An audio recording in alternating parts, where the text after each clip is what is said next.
Hey, Brent English students! Welcome back to another awesome week in our sneak peek video about what you are going to expect in this week's lesson. This week's theme is a masterpiece and it's called Speak Art. Get ready to unleash your inner artist while mastering some cool new words. We are looking at vocabulary gems like masterpiece, something that is truly exceptional. And we are getting ready to show you some new expressions. Have you ever heard of the expression, a picture is worth 1,000 words? You haven't? Well, there are a lot more on our platform. Check it out.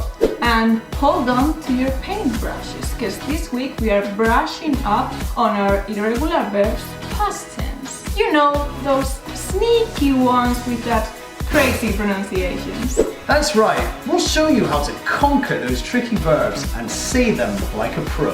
From grammar tips to expressive vocabulary. Don't forget to check out our platform, brentschool.com, for new artistic adventures.